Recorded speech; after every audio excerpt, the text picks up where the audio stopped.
I'm Max Dalton, and in this video, I'll show you how to see all of your archived ChatGPT chats using the ChatGPT mobile app. Step 1. Open the ChatGPT mobile app and then tap the menu icon on this screen.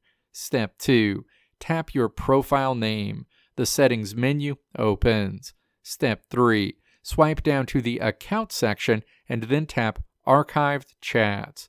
The next screen shows you a list of all of the chats you've archived on ChatGPT.